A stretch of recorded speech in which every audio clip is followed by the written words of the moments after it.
Society has lied to you about what it means to be a genius. They sell extreme intelligence as the ultimate unfair advantage, a golden ticket to success and clarity. But inside the mind of a true intellectual outlier, it rarely feels like a gift. It feels like being locked inside a sensory labyrinth where every single thought violently branches into 100 terrifying, uncontrollable possibilities. It is not clarity. It is unmanageable, deafening chaos. Welcome to the profound psychological paradox of the exceptionally gifted. We are about to decode the precise cognitive glitch that causes brilliant minds to freeze, fail, and systematically self-destruct when faced with ordinary life. Have you ever wondered why genuine geniuses constantly forget simple names? It's not arrogance. It is a brutal, involuntary allocation of cognitive bandwidth. The high IQ brain operates as a relentless pattern recognition machine, aggressively filtering out arbitrary data, like a random sequence of letters, to save processing power for macro-level systems. Their RAM is constantly, permanently maxed out. This creates the first agonizing layer of their reality. Imagine trying to explain a vivid, four-dimensional color to someone who has only ever lived in a two-dimensional black and white world. This is the daily linguistic and emotional isolation of the extreme outlier. They are fundamentally alienated by their own processing speed. It breeds a profound, deafening loneliness. They see the unseen. And because they can foresee every possible failure point, every cascading consequence of a single trivial action, they are cursed by the crushing weight of optimization. They cannot just do something, they must solve it perfectly. Execution becomes their greatest, most terrifying enemy. This is exactly why mediocre thinkers so often rule the world. Average minds experience low friction. They have an idea, they act, they fail, they adapt. But the hyper-intelligent mind demands absolute theoretical perfection before a single physical step is taken. They optimize themselves into absolute catatonic stagnation. Potential without velocity is completely, utterly worthless. The intellect violently turns inward. When a mind designed to solve complex external puzzles has no immediate challenging outlet, it cannibalizes itself. It begins analyzing its own flaws, aggressively deconstructing its own ego, and spiraling into a debilitating, inescapable state of existential nihilism. They become their own most ruthless tormentor. This is the tragic, inevitable breaking point. The correlation between exceptionally high intelligence and clinical mood disorders is not a romantic myth.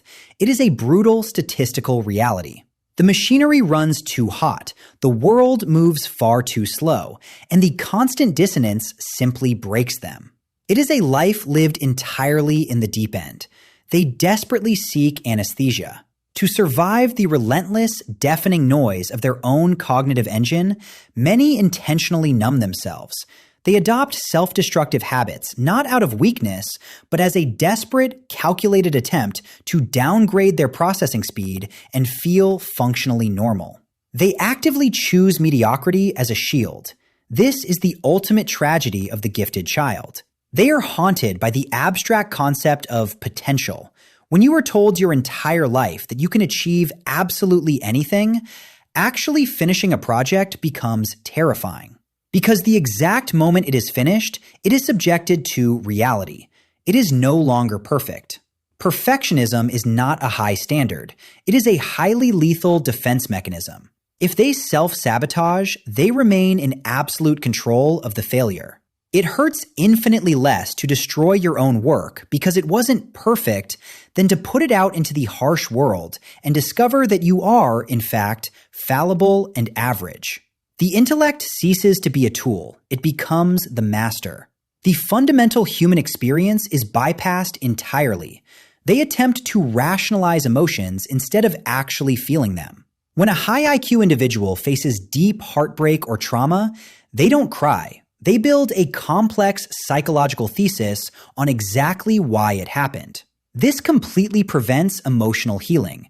You cannot outthink pure pain. So they learn to meticulously fake it. They study social interactions like a detached anthropologist studying a foreign, unpredictable species. They manually calculate when to smile, when to make exact eye contact, and what specific tone of voice perfectly mimics empathy. It is an exhausting, full-time cognitive performance, and it drains their life force completely. The spontaneous magic of reality is stripped away. When your default mode is relentless, microscopic analysis, you deconstruct the beauty of the world until nothing remains but cold, mechanical, biological components. Wonder is systematically replaced by bleak, functional understanding. They crave just a single, fleeting moment of absolute quiet, but the processor never, ever sleeps. The engine just keeps revving higher, consuming everything in its path until the chassis inevitably breaks apart. Speed without structure is just rapid disintegration. You cannot possess everything you understand. When you connect all the dots, you often realize the picture they form is entirely meaningless. This is the existential trap. The more you know, the less anything actually matters in the grand cosmic scale. Nihilism is a highly logical conclusion. It crushes the ego slowly. People stop treating you like a human being. You become a utility, a biological search engine. They don't want your connection. They only want your output. You become the infrastructure for other people's success. Nuance is violently rejected by the masses. If you cannot condense your brilliant, multi-layered solution into a 5-second simplistic soundbite, society will completely ignore it. The genius must constantly degrade their own ideas just to be heard. You must constantly translate yourself into stupid, and the resentment builds. Eventually, the relentless friction of existing in a world operating on a lower frequency leads to the most dangerous state of all, profound, impenetrable apathy. The genius simply stops caring. The spark goes out. When you know that no one will understand your discoveries, the motivation to discover completely evaporates.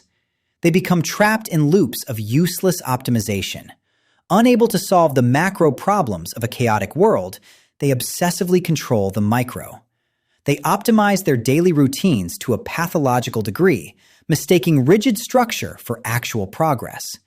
Control is an illusion. The universe is inherently irrational, and an overly rational mind cannot cope with an irrational reality. It breaks under the unpredictability of human emotion and random chance. Life does not follow a formula. Some things must be experienced, not analyzed. This is the open loop we promised at the beginning. The very architecture of their brilliant minds guarantees their failure in a society built for neurotypical compliance. The machine is designed to self-destruct. So, what is the escape hatch? How does the outlier actually survive? You must intentionally break the machine. Perfection is a prison. You have to stop optimizing for the flawless outcome and start optimizing for pure brute force momentum. Action must violently supersede analysis. Burn the labyrinth to the ground. You must actively blind yourself to the infinite variables. The high IQ individual must learn the terrifying art of executing poorly. You have to launch the ugly prototype. You have to have the awkward conversation. You have to let the failure happen in the physical world, not just in your head. An ugly reality always beats a perfect theory. Momentum is your only savior. Stop letting your intellect dictate your actions. Treat your brain like a dangerous, powerful beast of burden. Put a harness on it. Give it a singular, blunt task and whip it forward when it tries to overthink the path. You are not a god of logic. You are an animal that processes data slightly faster than the others. That is all. Descend from the ivory tower. Get down in the mud with the rest of the world, because the mud is where actual life happens. Next time you meet someone, force the system. Stop analyzing the macroeconomic implications of their existence. Look them dead in the eye and decide that their name is the only variable that matters in that exact second. Execute poorly. Execute blindly. Just execute.